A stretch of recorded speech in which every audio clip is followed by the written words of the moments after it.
विद्युत आवेश एक दूसरे पर आकर्षी या प्रतिकर्षी बल लगा सकते हैं। प्रत्येक दूसरे बल के समान ये बल भी सदिश राशि है।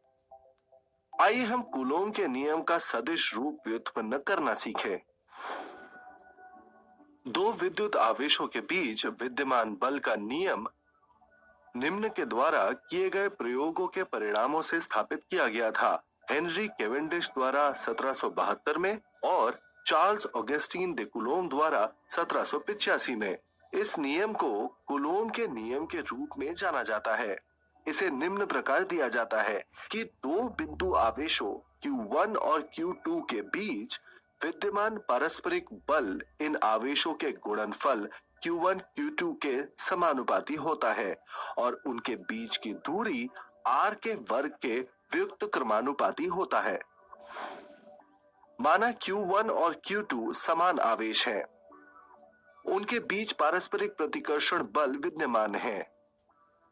यहाँ वेक्टर F12 आवेश Q1 पर आवेश Q2 द्वारा लगाया गया बल है और वेक्टर F21 आवेश Q2 पर आवेश Q1 द्वारा लगाया गया बल है।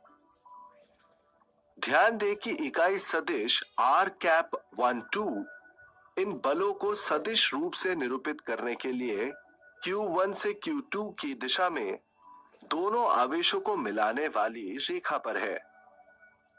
इसलिए r12 is equal to vector r2 minus vector r1 upon modulus of vector r2 minus vector r1, जहां r है modulus vector r2 minus vector r1 अर्थात vector r12 upon r।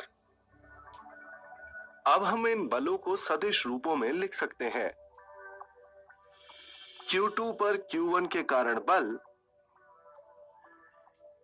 Vector F21 is equal to K into Q1 Q2 upon R square into R cap 12।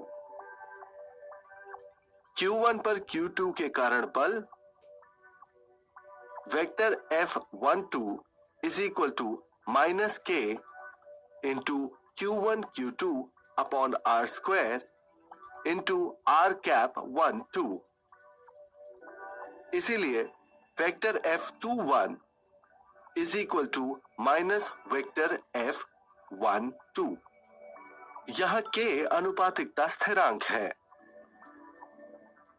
यदि Q1 और Q2 को मापा जाता है coulomb में, R को मीटर में और बलों को न्यूटन में, तो फिर K का प्रायोगिक मान होगा K approximately equals 8.98754 into 10 to the power 9 newton metre square upon coulomb square. ये तकरीबन बराबर है 9 into 10 raised to the power 9 newton metre square upon coulomb square के।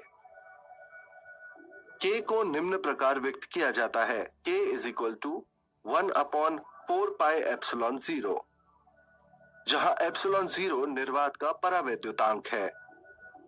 Epsilon 0 is equal to 8.85 10 raised to the power minus 12 coulomb square upon newton metre square. ये तकरीबन बराबर है 8.9 into 10 raised to the power minus 12 coulomb square upon newton metre square के। यदि दोनों आवेश असमान हैं, Q2 को ऋणात्मक मानने पर vector F21 is equal to K into Q1 into minus Q2 upon R square into R cap 12।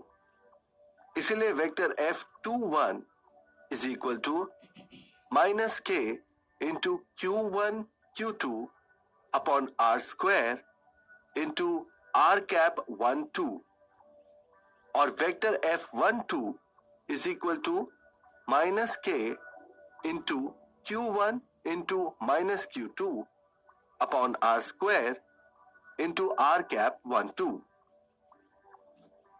इसीलिए vector F12 is equal to K into Q1 Q2 upon R square into R cap 12। आइए सार जाने कि हमने क्या सीखा। इस सत्र में हमने कूलोम के नियम के सदिश रूप का अध्ययन किया। इस नियम के अनुसार आवेश Q2 पर Q1 के कारण लगने वाले बल का परिमाण उनके बीच की दूरी के वर्ग द्वारा विभाजित आवेशों के गुणनफल के k गुने द्वारा दिया जाता है। अनुपातिकता स्थिरांक k 1/4 पाई एप्सिलॉन 0 के बराबर होता है। बल की दिशा 1 से 2 की ओर होती है और इसे एक इकाई सदिश R कैप 12 द्वारा दर्शाया जाता है। एप्सिलॉन 0 को निर्वात का परावैद्युतांक कहा जाता है और इसका मान यहाँ दिया गया है। Epsilon 0 is equal to 8.85 into 10 raise to the power -12 coulomb square upon newton metre square. अभी तक हमने दो विलगित आवेशों के बीच के बल की गणना करना सीखा है।